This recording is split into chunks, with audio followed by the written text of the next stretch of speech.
Winston Churchill once said that war reveals the soul of a nation, but some moments revealed his own. In the frozen winter of 1944, long before the headlines and history books, he witnessed something that marked him forever. Not a speech, not a battle, but a silent act of kindness buried beneath the ruins of a fallen city. The streets of Caen were broken, stone, smoke, and sorrow stretching as far as the eye could see. And there, through the mist and rain, a Canadian sergeant held something. Fragile in his arms, a wounded boy barely breathing, found among the wreckage of a school that no longer stood. No name, no past, only a faint whisper, Ivan, and the hope that someone might care enough to save him. Churchill was nearby that day, not as Prime Minister, not as a symbol, but as a man who saw in that quiet rescue something greater than strategy or victory. He saw the heart of the soldier, and the reason we remember them. Welcome to the channel. If you believe these stories should never be forgotten, join us, subscribe now, and turn on the notifications to help keep every memory and every story alive. Without further delay, let's get straight to the point. The name alone changed everything. Ivan. It echoed through the tent like a secret that had slipped where it shouldn't. No one had spoken it aloud. Not a nurse, not a doctor, not even the boy himself, who lay unconscious under thick blankets, pale and barely moving. And yet, Sergeant Damien McAllister had said it, as if he had always known. Churchill, standing not far from the entrance, caught the shift in the air.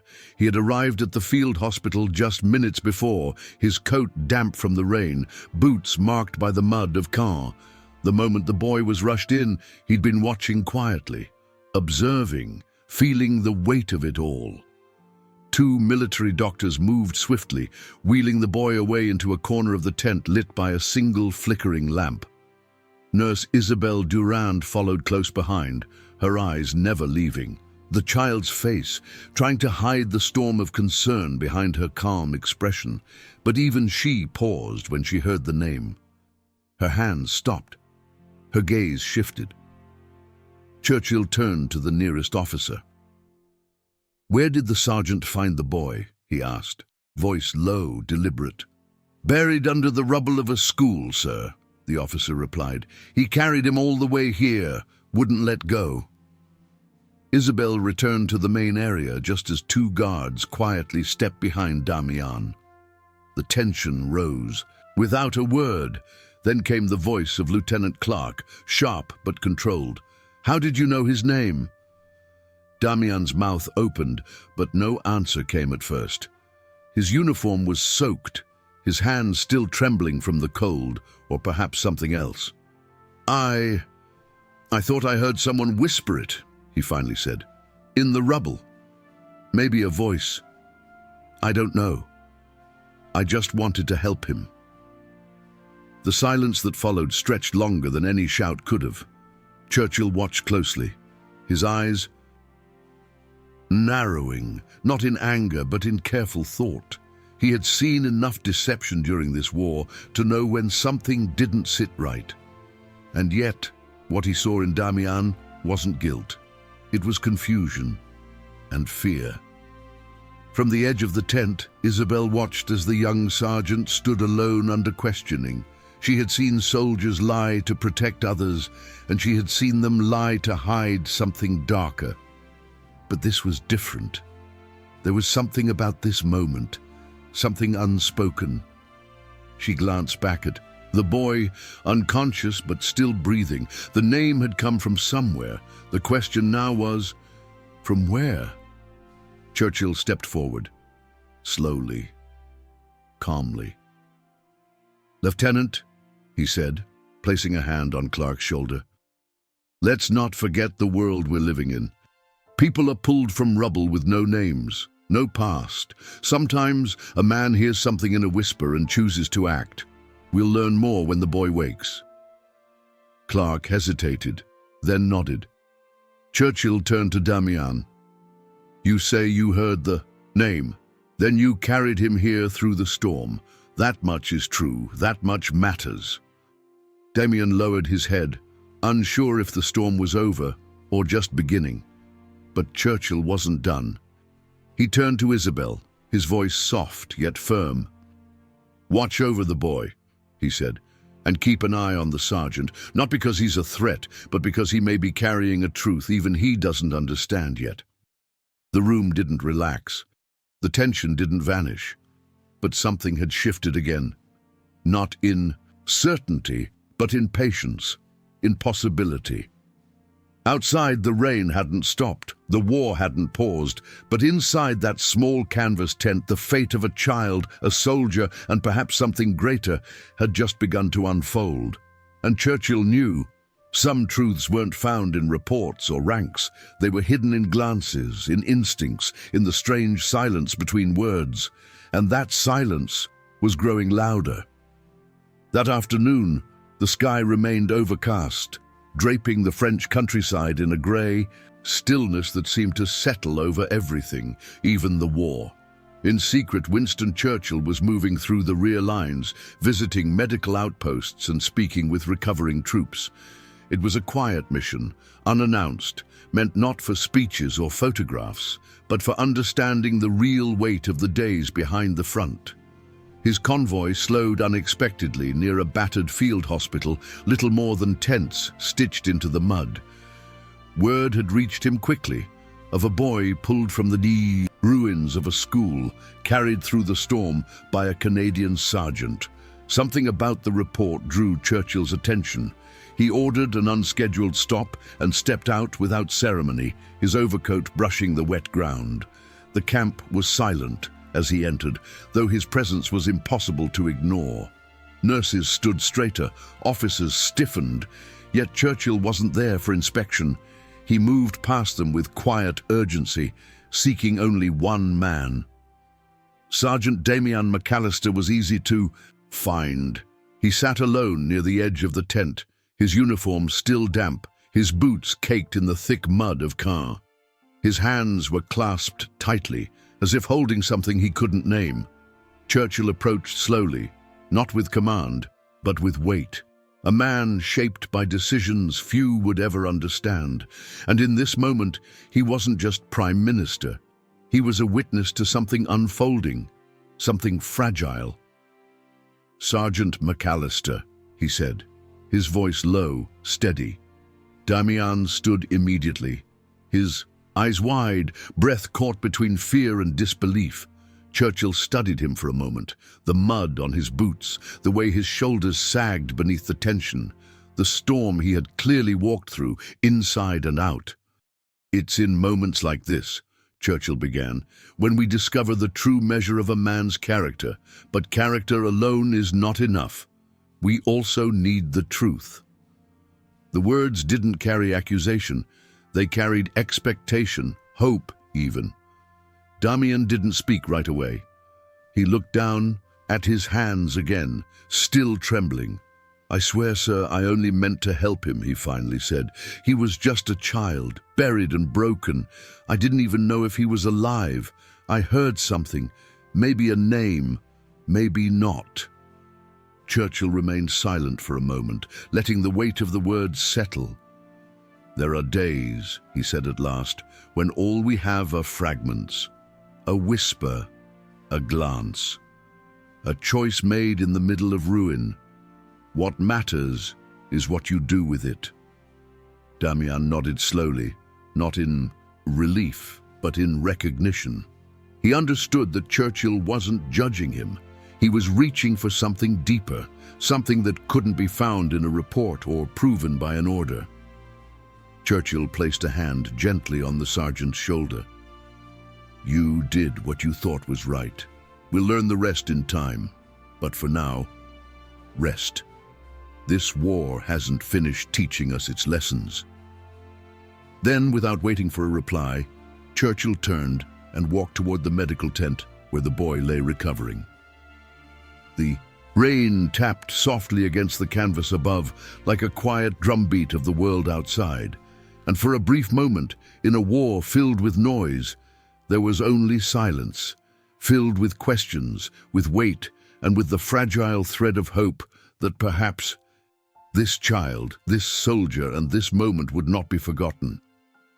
The tension in the hospital tent had barely settled when it was shattered once again. A military vehicle stopped just outside, its tires skidding slightly on the wet ground. Moments later, a tall French officer stormed in, soaked in rain and rage. His uniform was crisp, but his expression held nothing but fury.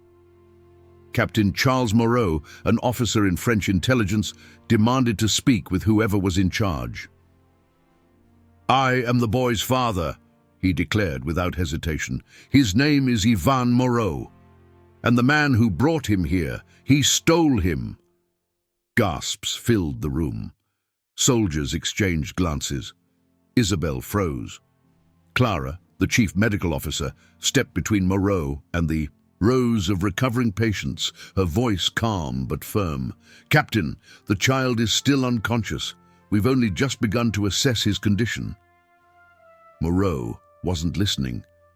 His gaze shot across the tent until it landed on Damian, who was standing nearby, still muddy, still shaken. With a clenched jaw, Moreau pointed. "Arrest him! Now! That man has no idea what he's done!" Before anyone could act, Churchill stepped forward. He had been walking between beds, speaking softly to wounded soldiers, asking their names, learning where they were from. But the anger in Moreau's voice reached him clearly. As soon as he understood what was being claimed, he turned, his steps deliberate, and approached the confrontation like a man who had walked into storms before. "There will be no arrests," Churchill said calmly, his voice cutting through the air like steel under silk. "Not here, not now." Moreau, taken aback, adjusted his tone, but not his stance. "With respect, sir, the boy is my son. I've been searching for him for weeks, and this soldier, this stranger, shows up with him and claims nothing. That is more than suspicious. It's criminal." Clara stepped forward, her expression troubled. "We're still running examinations," she said, "but I can tell you this. Ivan has marks that aren't recent, bruises, old and faded, scratches that don't match the debris from a building collapse. Something doesn't feel right." Isabel, still by the boy's side, gently lifted the edge of the blanket to check his pulse again. Her voice was quiet, almost a whisper. "He doesn't flinch when we touch him, but it's not because he's too weak. It's as if he's used to it." Churchill looked from Clara to Moreau, then to Damian, who remained silent, his eyes flickering between guilt and confusion. The weight in the tent shifted once again, this time not from accusation, but from doubt. "There is no justice more unjust," Churchill said at last, "than the kind delivered in haste." The words settled like ash on a fire. Everyone stood still. Moreau took a step back. His breathing slowed, but his eyes remained locked on his son, now not just a missing child, but a mystery that reached deeper than anyone had expected. "We will speak again," Churchill told him, gently but firmly, "when the boy wakes, and when we're ready to listen to what he cannot yet say." The storm outside continued. The war rolled on just beyond the tents, but inside something more delicate was unfolding. Not a battle of armies, but of truths long buried, and a child at the center of it all. The air inside the hospital tent had turned colder, not from the wind, but from the silence that followed Charles Moreau's next words. "I have custody," he stated, holding up a weathered folder with trembling hands. "Since his mother passed in Rouen, I've been responsible for him. That boy is my son." The documents were real, stamped, signed, proof on paper. But the weight of truth isn't always written in ink. Clara glanced at the file, then at the child resting nearby. His small frame was still, his breathing shallow but steady. The bruises beneath his skin told a different story, one that couldn't be dismissed by signatures or official seals. "Captain Moreau," Clara said carefully, "we understand your position, but there are concerns. These injuries, they didn't all come from falling rubble. Some are older, faded, repeated. They don't look like the result of a single incident." Moreau shifted uncomfortably. "He's a boy. Boys fall, scrape their knees. You can't pin shadows on a father doing his best in a war." Churchill had remained quiet through it all, arms crossed, eyes unreadable. But now he stepped forward, his voice low but clear. "Sometimes," he said, turning to Clara with heavy meaning, "the true enemies don't wear uniforms." No one spoke after that. The words settled like dust over everything, unspoken fears, unsolved questions, and the fragile truth lying between them. Outside, a British jeep rumbled to a stop. Two military police officers entered the tent. Their orders were clear. "Sergeant Damian McAllister," one of them said. Damian stood slowly. He had been sitting against the canvas wall, hands clasped tightly as if trying to hold together everything that was falling apart around him. His eyes were tired, but not angry. When they cuffed his wrists, he didn't resist. "I only wanted to save him," he said quietly, more to himself than to anyone else. "That's all I meant to do." Churchill stepped aside as they passed, his gaze never leaving the young sergeant. The weight of leadership wasn't in speeches or strategy, it was in moments like this, when there were no easy answers. When truth and justice didn't walk hand in hand. He looked once more toward the child, still sleeping, still silent. And in that silence, Churchill felt something he had long grown used to: doubt. The kind that lingers even after decisions are made, the kind that stays with a man long after the war ends. The wind outside howled through the torn canvas of the holding tent. Inside, the light was dim, flickering against the metal bars of the makeshift cell. Sergeant Damian McAllister sat on a worn bench, his hands resting on his knees, still marked with dirt from the rubble of Caen. He hadn't slept. His eyes remained fixed on the floor, as if the truth lived somewhere between the cracks. Footsteps approached. When the flap opened, a familiar voice broke the silence. "Well, of all the places to meet." Again, Damian looked up, and for the first time in hours, a spark of life returned to his face. Standing there in a neatly pressed officer's uniform was Captain Jorge Whitaker, once brothers in arms, now wearing a different badge, Military Legal Counsel, but still the same man who had stood beside him in Sicily when the world burned and survival was a shared promise. "Jorge," Damian whispered, "they told me you were transferred." "They were right," Jorge replied, stepping inside. "But word travels fast when an old friend is sitting in a cell over a child. So here I am." They shook hands, not with formality, but with the weight of everything they had endured together. In Sicily, they had pulled each other from fire, held the line when others had fallen. Now one was accused, the other had come to listen. Damian told him everything. From the moment he heard a faint cry beneath the rubble, to the second he found the boy, curled up, dusty and alone, barely conscious. He spoke of the silence, of the feeling, deep and unmistakable, that the child had been forgotten, left behind in a world that had already taken too much from him. "I didn't think," Damian said, voice cracking. "I just acted. I wrapped him in my coat, ran.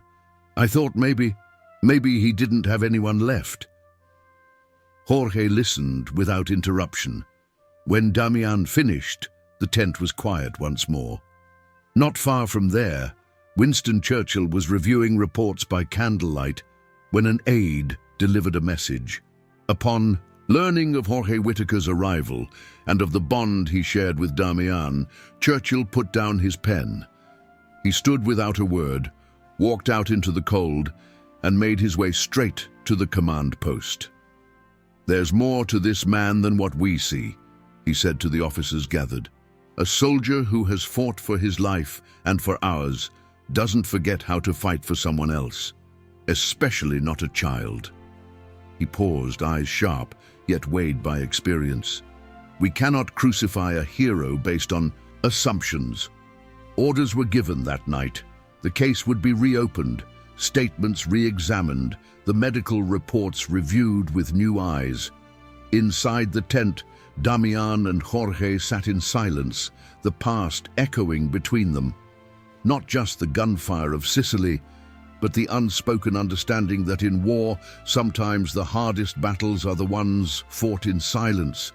And somewhere beyond the barbed wire and mud, a child still slept, unaware that his rescue had set into motion something far greater than a moment of compassion. It had reopened wounds, questioned truths, and tested the very meaning of justice in a world that had forgotten how fragile it could be. Not every victory in war is won on the battlefield. Sometimes it arrives in silence, hidden within frames of black and white footage, forgotten in the dust of fallen cities. When questions surrounding Ivan's past grew too heavy to ignore, Churchill requested help from someone he trusted beyond rank and protocol. Intelligence officer Julian Foster, a man known not just for his sharp mind, but for his loyalty. They had worked together in darker times, behind closed doors where decisions carried consequences far from the public eye.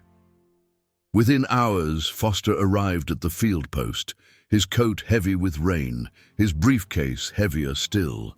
He carried with him reels of film, captured enemy surveillance footage retrieved from a destroyed German outpost in Caen. Most of it was routine, shadows of soldiers, empty roads, flickers of movement through broken windows. But then they saw it, a narrow alley near the bombed school, a man, French uniform, tall, quick movements.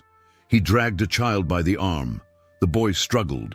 Then with a shove, the man left him behind, disappearing back into the haze of war. Isabel covered her mouth, Clara's breath caught in her throat. Churchill stood still, watching every frame as if the war had suddenly turned its face and revealed a new kind of cruelty. "That's him," Clara whispered, her voice trembling. "That's Moreau. He left him there, like he didn't matter." Julian leaned closer, confirming the timestamp and location. The pieces fit too well. The alley was the same one Damian had described. The moment was unmistakable. Churchill didn't blink. He stared at the screen for a long time, the flickering light casting shadows across his face. Then he spoke, his voice low and cold, a whisper that cut through the silence like a blade. "So, war isn't the only monstrosity here."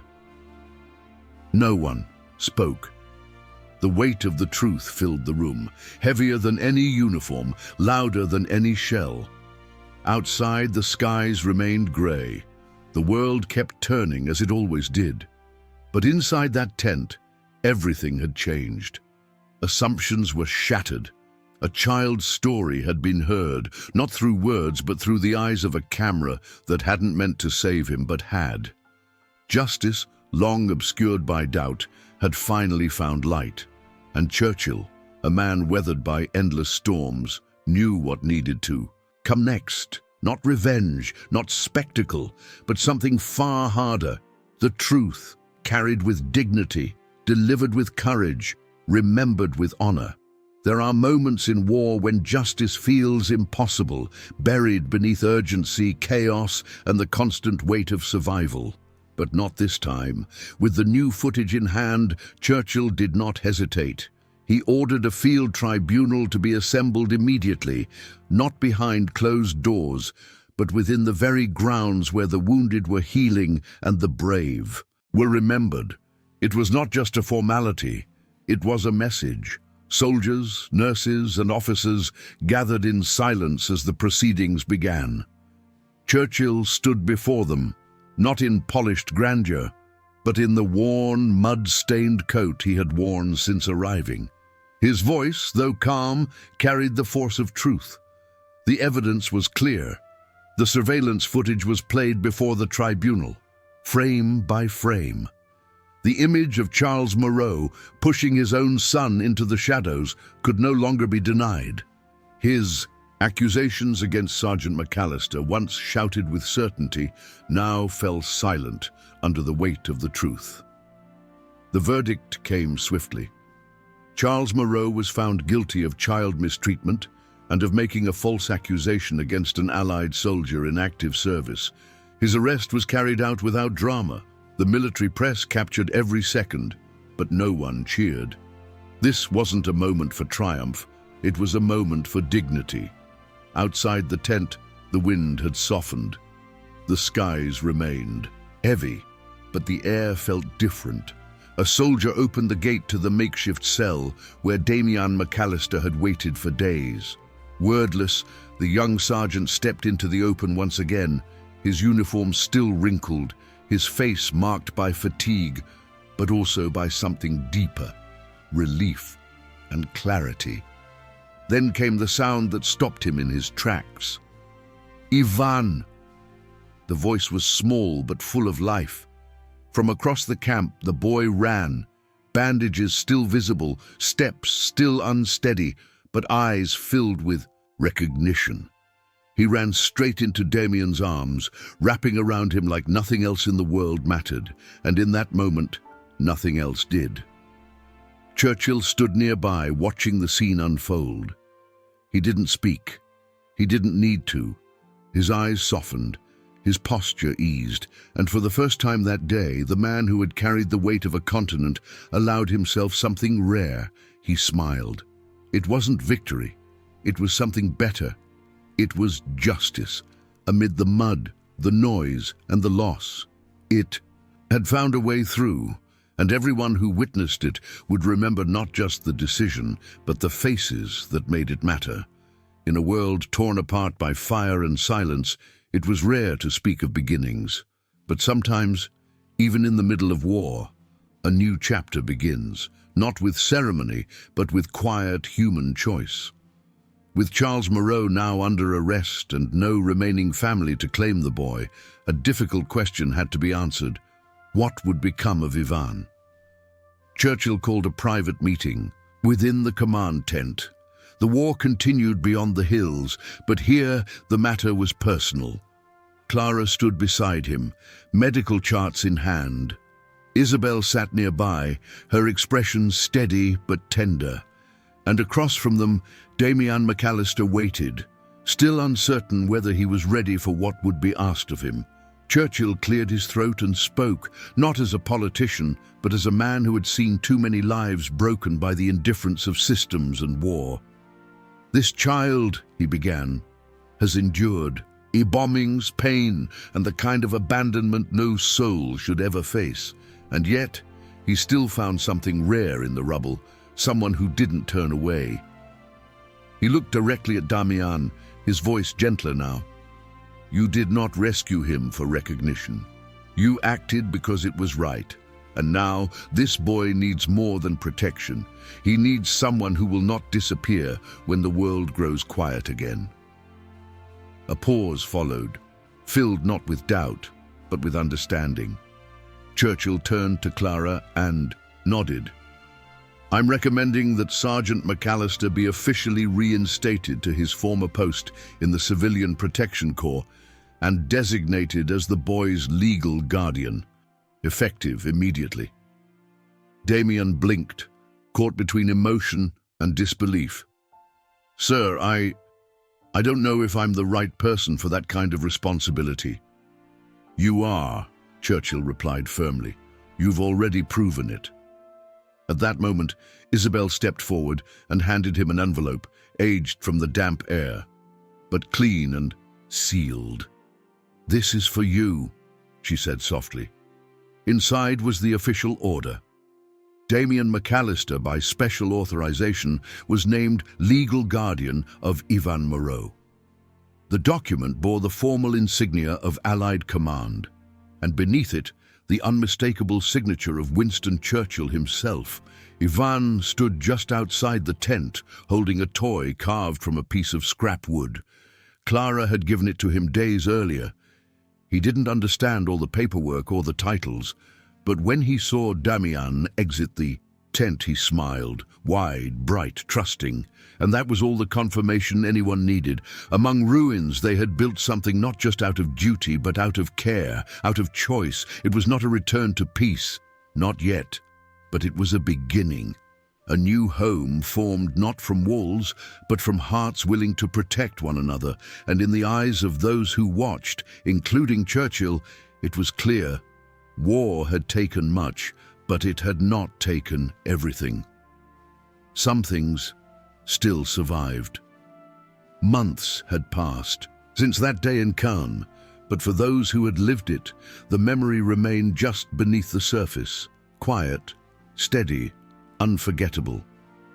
In London, under the soft glow of golden light filtering through the tall windows of a modest hall, Winston Churchill stood before a room filled with those who had carried the war not only on their shoulders, but in their hearts. Nurses, officers, volunteers, men and women who had given their strength, their time, their very peace of mind to something greater than themselves. Beside him stood Sergeant Damian McAllister, wearing a clean uniform with modest pride. And next to him, holding his hand with quiet certainty, was Ivan, no longer pale or silent, but full of the quiet strength that only children who have endured so much can carry. Churchill's voice, marked by age and emotion, echoed through the hall. "In war," he said, "we learn to measure courage, not only by the sound of footsteps marching into fire, but by the small acts, those often unseen. Soldier carrying a rifle may protect 1,000 lives, but a soldier who carries a wounded child may save the future itself." He paused, eyes falling on Damian and Ivan. "The world needs men like Sergeant McAllister, brave, steady, unshaken by doubt. But perhaps more than that, the world needs people willing to believe in such men, even when everything around them seems lost." The applause that followed was not loud or rushed. It rose like a tide, slow, respectful, deeply felt. And in the middle of it, Ivan looked up at Damian and gripped his hand tighter, as if to say, "I'm still here, because of you." Churchill did not smile broadly, but in his eyes there was something softer, something close to peace. And as he stepped back from the podium, he did not return to the crowd. He walked instead toward the tall windows and looked out across the city he had sworn to protect. The war had not yet ended. Battles still raged. Families still waited. But here, in this room, something had been won.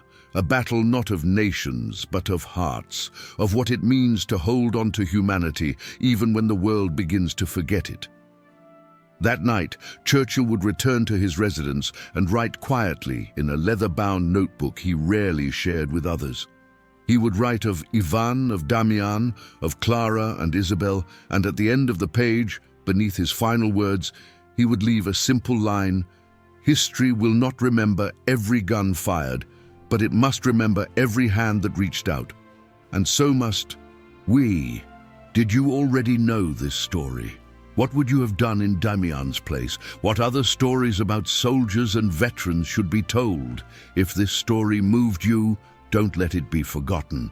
Subscribe to the channel and turn on notifications to hear more stories like this one. Thank you for being here. Until the next story, may we never forget what truly matters.